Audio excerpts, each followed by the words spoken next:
Hello, campers. Grab your marshmallows and gather around the true crime campfire. We're your camp counselors. I'm Katie. And I'm Whitney. And we're here to tell you a true story that is way stranger than fiction. We're roasting murderers and marshmallows around the true crime campfire.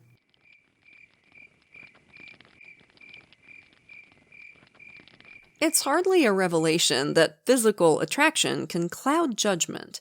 It's one of the oldest traps in human nature, that spark of chemistry that overrides caution, turning common sense into background noise.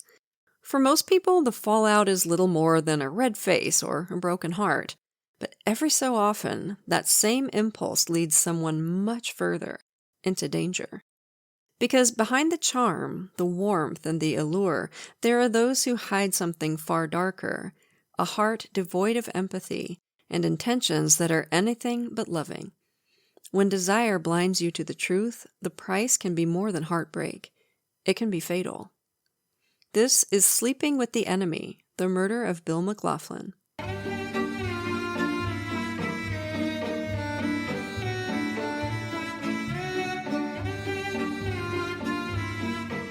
So, campers, for this one, we're in the wealthy coastal city of Newport Beach, California, Thursday, December 15th, 1994. A little after 9 p.m., all seemed peaceful in Balboa Coves, a waterside gated community of multi-million-dollar homes. Bill McLaughlin was supposed to be home alone. His live-in girlfriend, Nanette, was out at a soccer game with her 2 young children, and Bill's 24-year-old son, Kevin, usually went to his AA meetings on Thursday nights. But for some reason, Kevin skipped the meeting this time.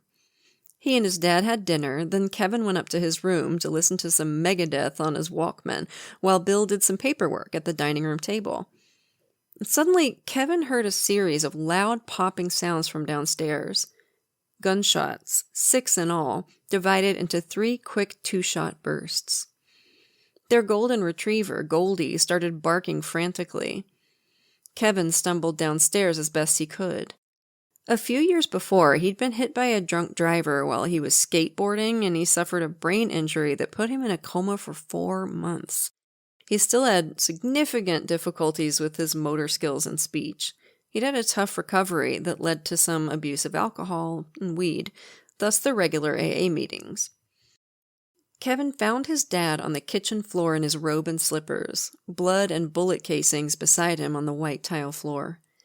Kevin frantically dialed 911, and the call is heartbreaking because Kevin's speech impairment got worse when he was agitated or upset, and he just could not clearly communicate to the dispatcher what a serious situation this was. Ugh. So she sent a couple of nearby bike patrol officers to see what was going on because she just didn't get it, and he was having such a hard time getting it out, and it just must have been so frustrating for him.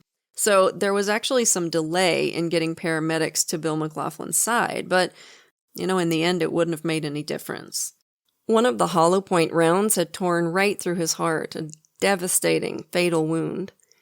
The only evidence the killer left inside the house were the bullets and shell casings. Bill had been shot with 9mm rounds, but forensics technology at the time couldn't narrow down what kind of gun they'd been fired from. 9mm was by far the most commonly used pistol caliber in the U.S. The shell casings didn't have any fingerprints on them. There were no unexpected fingerprints anywhere in the house. Outside, though, there were clues. A key was stuck in the front door lock, which the family knew could be finicky. Another key lay on the mat by the pedestrian gate into the Balboa Coves community. The key in the door was freshly cut and stamped with the Ace Hardware logo. The one for the pedestrian access was an original, with "Do Not Duplicate" stamped on it. Investigators thought the key on the mat had been dropped by the shooter as they fled in a panic. The gunshots were loud, and the houses on Balboa Coves were tight together. Neighbors would be looking to see what was going on, and the killer had to get out of there fast. The keys were hugely significant because the only people who should have access to them were the family, their housekeeper, and Nanette. This had to be an inside job. The shooter certainly wasn't Kevin. Bill had been shot with a careful accuracy that would be impossible for him with his motor skill difficulties, and his hands came up clean for gunshot residue. His 2 sisters were respectively in Japan and San Diego, and his mom was in Hawaii. The housekeeper had nothing to gain from Bill's death. And so that left Nanette. Nanette, a young, attractive blonde, turned up around 10 p.m. in Bill's Cadillac convertible and told police she was Bill's fiancée and had been Christmas shopping at the mall. A couple of detectives sat her in a cruiser to get a more detailed accounting of her evening. She'd taken her young son and daughter to Diamond Bar, about 30 miles away, for the son's championship soccer game. The game had been supposed to start at 6, but was delayed until 6:30 and then went into overtime. The game wasn't over until about 8:30, late enough that Nanette decided the kids should stay with their dad, her ex-husband, because both his house and the kids' school were nearby. With the kids elsewhere, she decided to do some shopping at the mall in nearby Costa Mesa, and when detectives asked, she produced a couple of time-stamped receipts, which always makes me prick up my antenna. Anytime people can just whip those receipts right out. I mean, maybe you could, but I find that my receipts disappear instantly. Like, they hand them to me and then they go into like a wormhole in the universe and I never see them again. So like, you have to hold on to them very intentionally, and that's clearly what is going on here. The earliest was from Crate and Barrel at 9:29, which didn't actually put her in the clear. The mall was just 5 miles from Balboa Coves, and if she'd had the pedal to the metal all the way, Nanette could conceivably come back from Diamond Bar, shoot Bill, and make it to the mall. It didn't seem likely, but the officers went ahead and swabbed her hands for gunshot residue. The swabs came back negative. Still, something seemed off about Nanette. People react to shock and grief in different ways, but Nanette seemed strangely unaffected by her fiancé's death. The closest she got to an outburst of emotion was saying, "This is too much to comprehend," in a flat monotone. This is too much to comprehend. Well, I gotta go pick up my dry cleaning. According to her story, if the soccer game had started and finished on time, she and her children would have been home at the time Bill was shot. But she never expressed relief at how lucky the kids were not to have been there. And her keychain was missing the key for the pedestrian entry. It's fair to say that investigators were suspicious of her immediately. After Bill's funeral, those suspicions ramped up even more. Bill's brother Patrick and his sons were chatting to Nanette's 6-year-old son Christopher when the kid piped up, "My mom's boyfriend plays football." Oh. He was not talking about Bill, who'd been 55 and hadn't played ball since college. Patrick told the police about this tidbit as soon as he could. They already had Nanette under surveillance, and the officers watching her were told to watch out for any interactions with a guy who looked like a football player. So it was starting to look like, under the surface, Bill and Nanette's relationship was a big ol' hot mess express. How did they get there? After growing up on the south side of Chicago, Bill McLaughlin had a stint in the Marines, then became the first person in his family to go to college. That's cool. In 1966, he married his girlfriend Sue, a flight attendant and then a substitute teacher. They had 2 daughters, Kim and Jenny, and 1 son, Kevin. After college, Bill got into the biotech field, which exploded in the 80s. Together, he and a business partner developed the plasma cell C device, which efficiently separates blood and plasma. It was groundbreaking technology at the time, and it's still in use today. Wow. If you invent something that's still widely used in hospitals 40 years later, you're probably going to be doing okay financially. Yeah. They sold the plasma cell C technology for a bundle, and Bill still got quarterly royalty payments of $500,000, which today would be worth more than double that amount. He was a very wealthy man with multiple properties in Newport Beach, Las Vegas, and Hawaii. Like a lot of people who have this kind of success, he could be kind of hard-edged and tough in business, but outside of work, he was an easy guy to like. A warm, friendly guy, gregarious and affectionate with the people he loved. But he definitely had his weak spots. In 1990, Sue filed for divorce. Bill had had several affairs, and according to Sue, he'd been kind of a controlling penny pincher. Not a great trait in any spouse, especially not one who's a millionaire. As part of the divorce settlement, Sue got their Hawaii house and decided to move there. So now, Bill was in his 50s and newly single. He was a driven, energetic business guy, and he wasn't the type to gracefully accept the inevitable passage of time. Bill worked out, ran, tooled around in a shiny new Cadillac convertible, and before you could say midlife crisis, he was dating again. Younger, pretty women. Nanette would later say she and Bill had been introduced by mutual friends while she'd been rollerblading on the boardwalk. Which mutual friends? She couldn't remember who they were. Don't you just hate it when you forget your friends' names? Happens to me all the time. In fact, Bill had responded to a personal ad Nanette had placed in Singles Connection, a local dating circular with a vibe that definitely leaned more toward bedmates than soulmates. Nanette was mostly forthright in her ad, which, as we'll see later on, was pretty rare for her. The title of her ad, below a sexy black and white boudoir shot in a teddy and feather boa, was "For wealthy men only. Single white female, 25, 5'5", 100 pounds. Classy, well-educated, adventurous, fun, and knows how to take care of her man. Looking for an older man, 30 plus, who knows how to treat a woman. You take care of me, and I'll take care of you."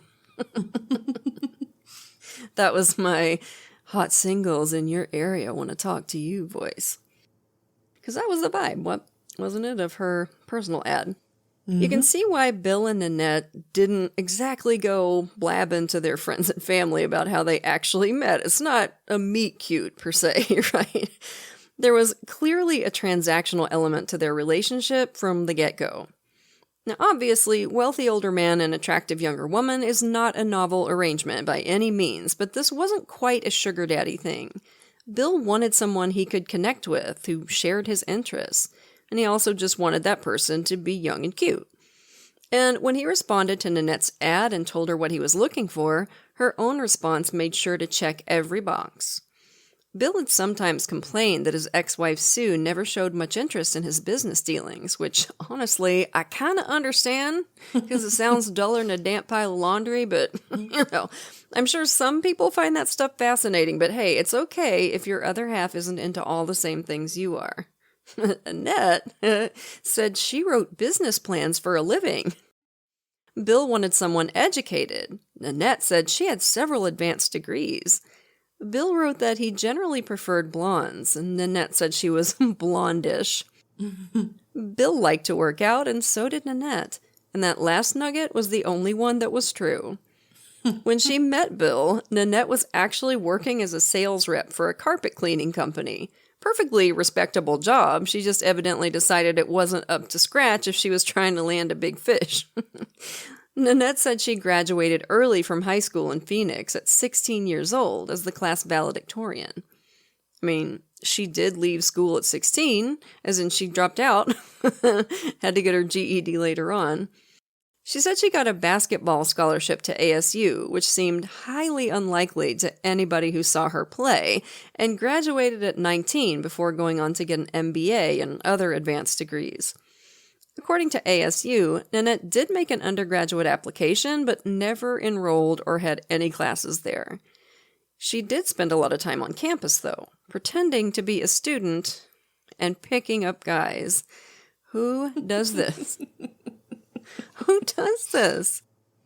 Her actual education was at the Bobby Ball Academy, which taught acting, modeling, and stunt work to both children and adults. Bill surely knew that Nanette's educational history was baloney. I mean, his daughters certainly figured it out. They were both teachers. Jenny taught high school science, and Kim taught second grade at an international school in Tokyo. They knew how education worked, and unless you're Tony Stark, you're not getting multiple advanced degrees by age 25. They had to struggle to keep from laughing when Nanette told them her LSAT score, which is the test you take to get into law school. The LSAT only goes up to 180, but Nanette said she scored like 1,000. That is so cringe. And as for blondish, Nanette's dad was from India and her mom was a Chicago redhead. She was about as blonde as Cleopatra. But that one at least was easy. If Bill wanted blonde, she would be blonde. Nanette Manekshaw had been born in Chicago in 1965, but her family soon moved to Maryland when her engineer father got a job at the Pentagon. When her parents divorced, Nanette moved with her mom and siblings to Arizona. When she was 17, Nanette met Kevin Ross Johnson, who everybody called K-Ross.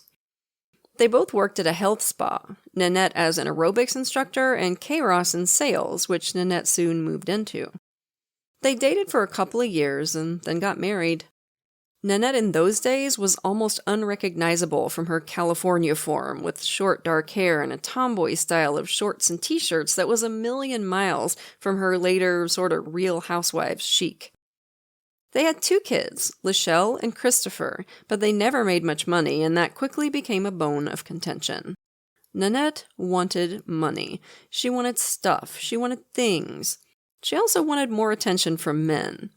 The hair got longer, the skirts and shorts got shorter, and she started having lots of evening business meetings at her new sales job. K-Ross first realized what was up when he was out walking and saw one of Nanette's business cards tucked under the wiper on a windshield of a flashy car. On the back of the card was written, "You caught my eye while driving down Scottsdale Road. If you are unmarried, I'd love to meet you. I will be at What's Your Beef tonight looking for you. Nanette." Oh my God. What is this letters to penthouse? Like, who does this stuff? It's just like the personal ad. Oh my God. That's so insane. It's so creepy and cringe. I can't even stand it. So first, I had no idea what What's Your Beef was in Tempe in the 80s, but I looked it up, and apparently it was a very kind of classy restaurant, despite the name. And they would you would tell them, okay, they would go, okay, what kind of cut of meat do you want? You'd go filet mignon. And then they would tell you, okay, how big of a piece do you want? Because their menu was entirely priced by the ounce. So wow. you could cut up a filet mignon, which you're not supposed to do. Just get the filet. Anyway, I looked it up, and I couldn't believe that there was a restaurant called What's Your Beef that was a nice dining establishment. This clearly wasn't the first time Nanette had strayed. That business card trick is not a rookie move, and she'd quickly moved on from picking up college guys at ASU to aiming for high rollers. If she cared at all about being found out, it didn't change her actions one bit. At Thanksgiving, she drove up in a new BMW and said some guy named Ted had given it to her. Y'all, is it a bad sign for your marriage when guys you've never heard of are giving your wife sports cars? I don't know. It's certainly not a good sign. It's not a good sign. But as soon as Ted found out that his married girlfriend was cheating on him with a third guy, Doug, he had the car repoed. Nanette and K-Ross's marriage was clearly over. In 1989, just short of their 5-year anniversary, she moved out. He filed for divorce and won full custody of the kids in family court. Before the end of the year, K-Ross and the kids moved to California. He was hoping for a fresh start, but no such luck. Before long, Nanette got in touch and said she wanted to try and fix their relationship. K-Ross flew back to Arizona, helped her pack up a U-Haul, and drove it and her back home to California. I know, this is going to shock you, but Nanette was actually running away from some check fraud trouble. Plus, she wanted to ghost her latest boyfriend. Uh-huh. She and K-Ross were back together again for less than a month before he found out she'd been taking out singles ads, and Nanette split. Oh my God. Her love life quickly developed 2 distinct strands. She picked up guys at the gym for casual flings, which was a lot healthier than her other route. That was to glom onto guys she thought had money, basically move herself into their apartments by sheer force of will, and mooch and steal from them until they got wise and kicked her out. Jesus. And when her "for wealthy men only" personal ad landed her a genuine big fish in Bill McLaughlin, her behavior didn't change. It was just that he was so rich, it took a lot longer for her light fingers to be noticed. Mm-hmm. They were together for 4 years before his death. Nanette wanted a permanent connection to Bill and Bill's bank account. He'd had a vasectomy, and she nagged him to have it undone so they could have a kid together, but he wouldn't. She pressured him to get married. In Bill's last year, she was telling everyone they were engaged. Bill told his friends he'd bought her a companion's ring, which to me sounds like, now will you shut the fuck up about this ring? That is what it is. Yeah, she got to believe it was a wedding ring, but Yeah. no. That's a shut up ring.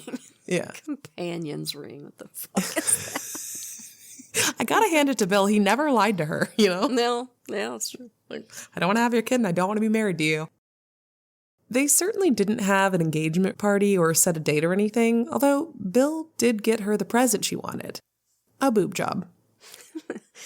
As an investment, Bill had bought a beach house within walking distance of the Balboa Coves home. Nanette certainly didn't see any reason to give up her gym boyfriends and brought him back to the beach house. When Bill was out of town working, which happened a couple of days every week, Nanette would bring her boyfriends back to Balboa Coves, but keep them downstairs because Kevin and sometimes Nanette's kids were sleeping upstairs. Classy. After Bill's death, when her affairs were quickly uncovered, Nanette would say that she and Bill had an unspoken agreement that she could date younger men on the side. Which is a phrase where the word unspoken is doing a lot of heavy lifting. If the agreement is you banging gym rats in the beach house, I feel like that probably has to be spoken, you know? That's something that needs to be clearly articulated. Articulated, written down, notarized. Like, I feel like any and all extramarital boning needs to be verbalized. Yeah. We've actually seen this more than a few times, where a partner's cheating is revealed after someone's death, and they claim the relationship was open. And it's hard to disprove because it's something most people would keep secret. Bill McLaughlin wasn't going to tell his friends he let his girlfriend screw around because he couldn't satisfy her. But it's also equally hard to prove. No one who knew Bill thought he'd go for an arrangement like that.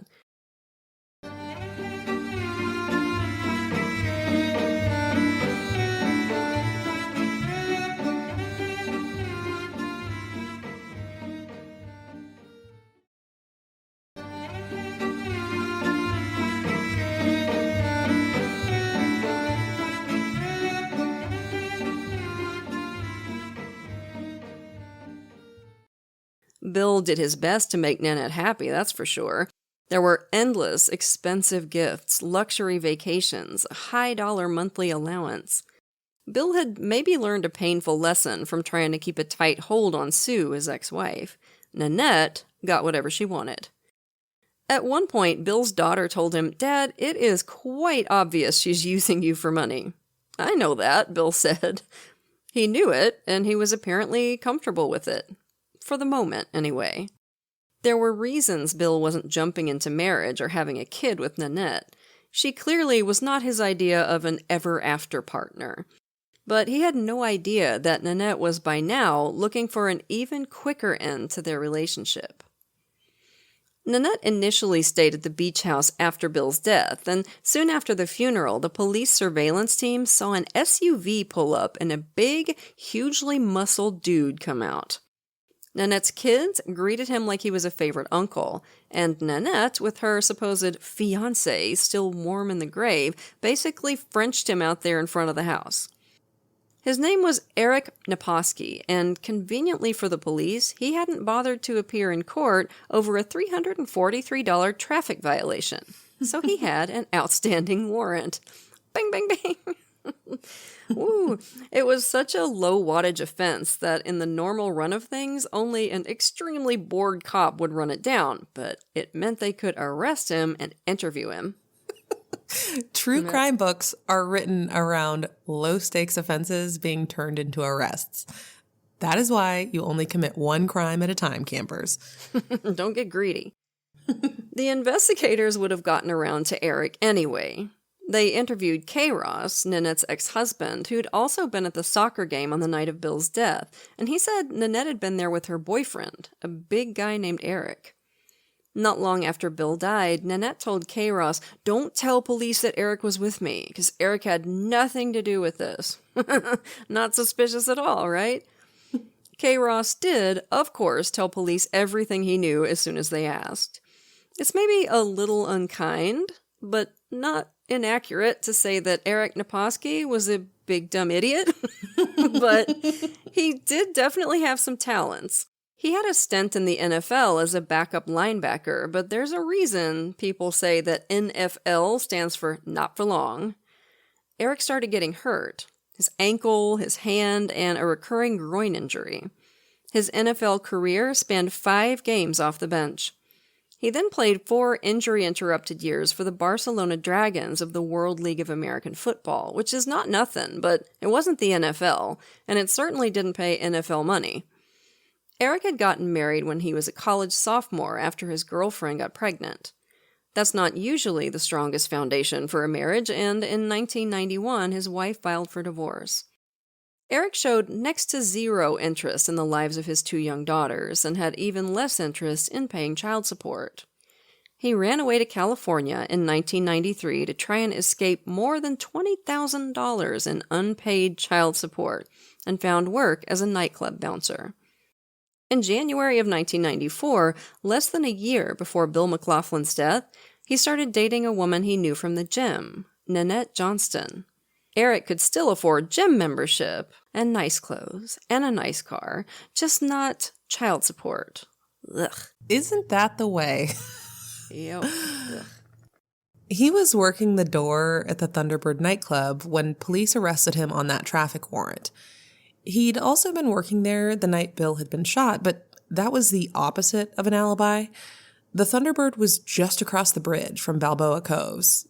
You could walk there from Bill McLaughlin's front door in less than a minute. When they searched Eric's car, investigators found a notebook he used as a journal and planner. My dude was clearly stressing about his bank account. He wrote, "Once you get your ass out of this financial disaster, do not extend yourself anymore." He also wrote, "Look into work positions in Lido." That was the name of the mall where the Thunderbird nightclub was. Eric had deliberately been looking for employment close to Bill McLaughlin's house. Oh, that's creepy. He was clearly serious about Nanette, writing, "Get Nanette a ring, $2,500 so far." And as if Eric didn't already look suspicious enough, he'd scribbled down the license plate of Bill's white Mercedes. Eric was one of those suspects who treat the right to remain silent as a challenge.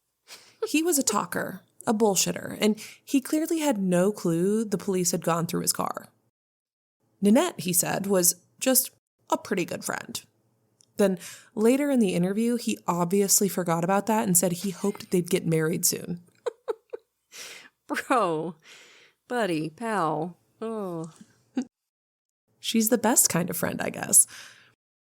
He'd never met Bill McLaughlin, never been to Balboa Coves. He'd only been to the beach house once when he and Nanette first met. Police, in fact, had surveilled him there earlier that same day. He said that as far as he knew, Bill and Nanette were just business partners. You know how businessmen invite their hot, younger partners and their 2 young kids to live with them in a purely professional capacity, right? Happens every day. Sure. It was kind of a mentor, almost a father-daughter type thing, Eric said. Ew.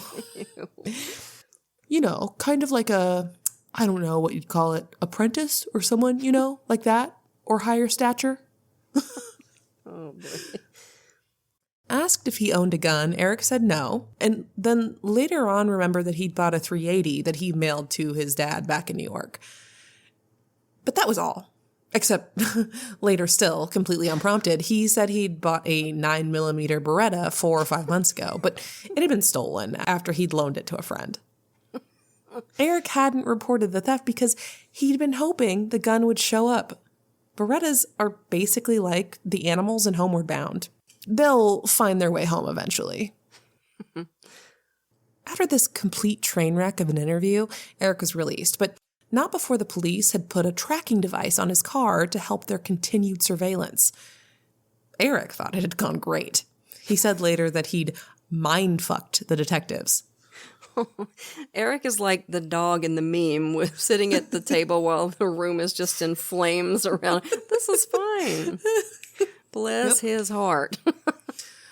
Yeah, they were certainly mind-fucked with how stupid he was. Yeah.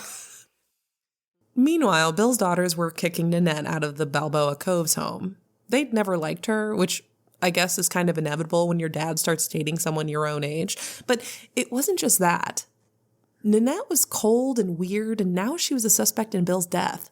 And it's not like they were throwing her into the street. Bill's will expressly said she could live rent-free in the beach house for 1 year after his death, so she had a fancy place to go.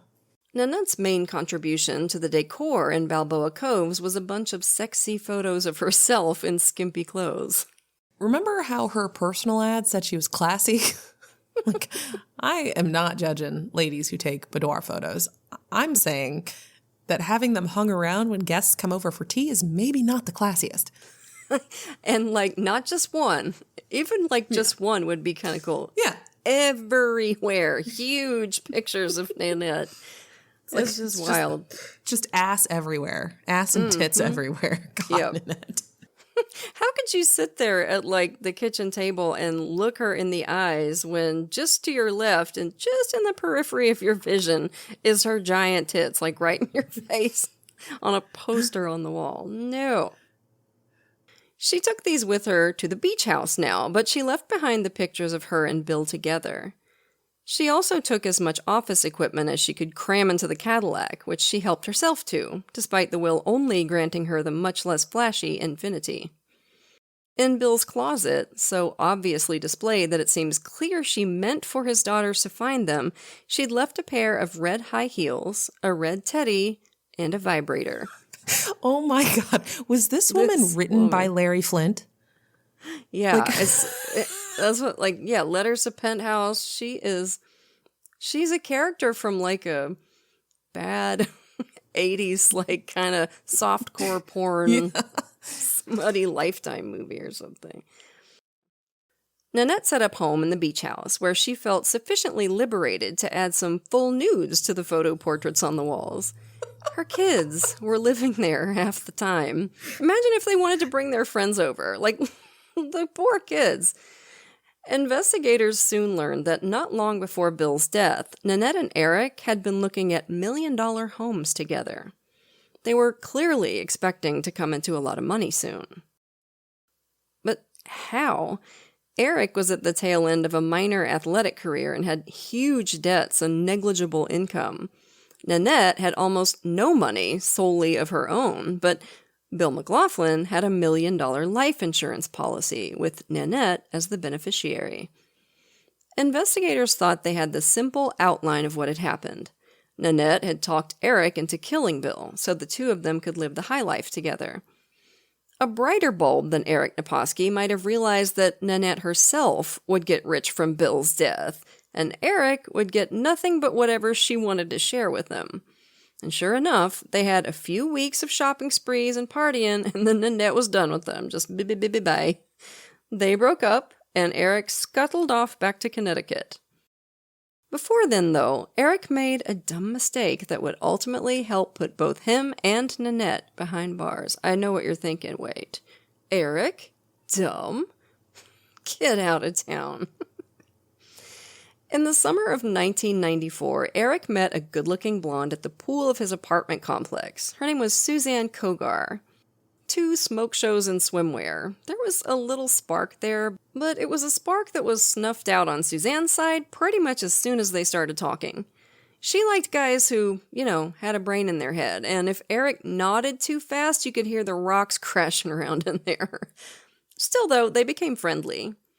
In November, a month before Bill's death, Eric came over to Suzanne's apartment to talk.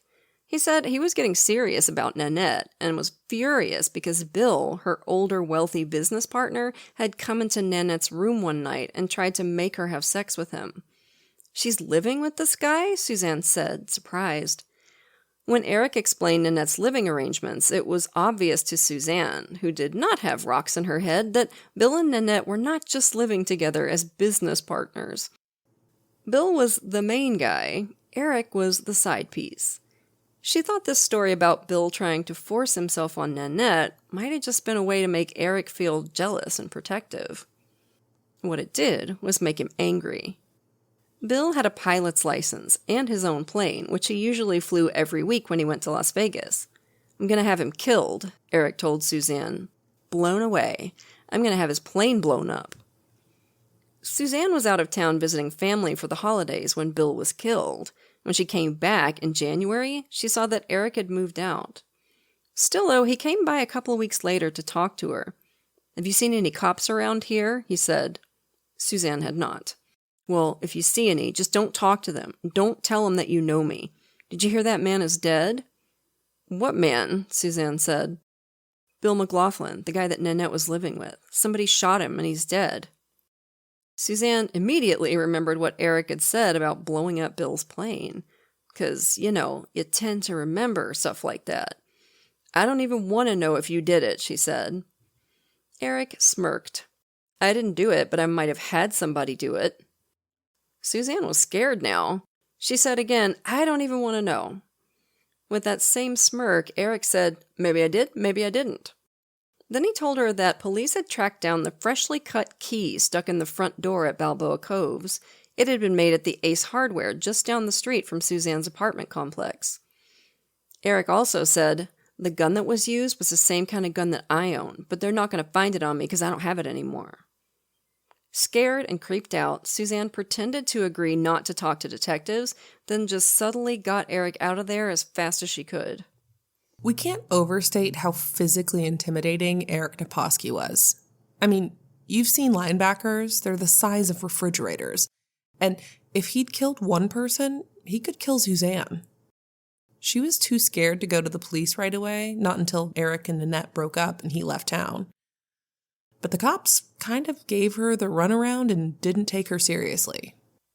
She wouldn't make a full statement until 3 years later, because why would the cops want to make it easy on themselves? Most likely, Eric had remembered he'd told Suzanne he wanted Bill dead, and had come over to try to scare her into keeping her mouth shut. But you can also kind of see it as him trying to impress her with his big macho-ness. Yeah. Like, he'd strongly imply he killed the guy, and Suzanne would just go, "That's so hot," and start tearing her clothes off. The way Suzanne was treated by authorities is kind of indicative of the investigation as a whole. It was a half-assed mess, with the Newport Beach PD and the DA's office getting all snippy with each other about their respective authority. Oh my God, I hate it when they do this. Why don't you just piss in the corners, guys? Just mark your territory and be done with it. God almighty. Both the cops and the prosecutors later said they thought at the time there was enough to charge Nanette and Eric with murder, and yet somehow no murder charges were filed. Nanette, though, was tried and convicted of stealing about $500,000 from Bill before his death. She got a 1-year sentence and had to pay back the money to Bill's kids. Because no murder charges had dropped, she'd received Bill's $1 million life insurance payment. But after legal fees and restitution, she only had about $200,000 left. Which, God forbid, right? Cry me a river. That was no problem. She would just go on repeating the same game until Southern California ran out of rich, horny suckers. 4 months out of jail and using the impenetrable alias, Annette, she answered a singles ad by a wealthy real estate developer, John Packard. They got married 10 months later and soon had a daughter together. Nanette's life with Packard was even more luxurious than with Bill. She later estimated that basic monthly expenses for her and her children during this time were $37,000. Jeez Louise, I'm sorry, just Annette? Oh my God, both of the bad guys in this story are just absolute cabbages. Annette from Nanette. Yeah, that's an uncrackable code. Of course, she cheated on this guy too. Most notably with Billy McNeil, who was 6 years younger than her and a financial analyst for PepsiCo. He was also married, but separated from his wife 1 month after meeting Nanette. They were soon divorced, and once he found out about the affair, so were Nanette and John Packard. Nanette and Billy got engaged in 2005. He bought her a 3-carat diamond ring, but that wasn't enough for Annette. She made him buy a few diamond-studded bands to wear on either side of the ring. Now, that is what they call a red flag, Billy. When Nanette took Billy home to meet her family, her siblings had some fun by showing him pictures of Nanette in her teens and early 20s when she was short-haired and flat-chested. She was very much not flat-chested now, but when Billy asked her if she'd had enhancement surgery, Nanette intensely insisted, "They're real. They're real. They're real." She apparently wanted to convince herself, too, for some reason. In her closet, in whatever house she lived in, Nanette always kept up a little sparkly poster that said, "Yes, they're real," which might be the dweebiest thing I've literally ever heard in my life. God. It's straight out of Are You There, God? It's Me, Margaret. Yeah. We must increase our bust. I know. Like, no shade whatsoever for getting implants. Most of the women I've known who've gotten them are proud as hell of them. Look, you want to touch them? Woo, you know? Like, they're proud of those things because they cost good money. But Nanette, just, man, if you like insinuated that they were fake, she would get pissed. And by the way, Billy told this story to author Caitlin Rother, whose book I'll Take Care of You was our main source for this episode. Billy and Nanette had a son, Anton, at the end of 2008. Before he was 6 months old, Nanette had been arrested and charged, finally, with murder. Eric Naposki was arrested on the same day. Back in Connecticut, he'd picked up where he'd left off, as in he got married again, had 2 daughters again, got divorced again, and didn't pay child support again. What a flippin' loser. A new deputy district attorney, Matt Murphy, had been convinced that the Bill McLaughlin case could be solved. He had an investigator look at the case again from top to bottom and have the evidence all re-examined. This included testing the bullets from the crime scene. Modern forensics were now able to identify the model of gun the bullets had been fired from, a Beretta 92F. This was exactly the type of gun Eric Naposki had bought a few months before the murder, then claimed to have lost through theft. Suzanne Kogar and other witnesses were re-interviewed. Murphy felt like he had a solid case, a largely circumstantial case that was very light on physical evidence, but as we've said many times before, circumstantial does not mean weak. If you looked at everything together, there was really only one story that made sense. Nanette and Eric conspired to murder Bill McLaughlin. Eric Naposki's trial for first-degree murder started in May 2012. He was convicted and sentenced to life with no possibility of parole. Nanette's trial started in September of 2012, by which time Billy McNeil had become convinced of her guilt and divorced her, being granted full custody of their son. Nanette was found guilty of first-degree murder and conspiracy, and also sentenced to life without parole. They're both still loudly declaring their innocence, with friends and family still believing, or pretending to believe them. It seems to me like just about every relationship in Nanette's life was transactional. Her primary criterion for a partner was, he's rich and he's willing to spend it on me. Pretty empty way to live your life. And after bleeding him as dry as he'd let her, she repaid Bill McLaughlin's generosity in blood. So that was a wild one, right, campers? You know we'll have another one for you next week. But for now, lock your doors, light your lights, and stay safe until we get together again around the True Crime Campfire. And as always, we want to send a grateful shout out to a few of our lovely patrons. Thank you so much to Dale, Viblet, I love that name, Christy, and Jordan.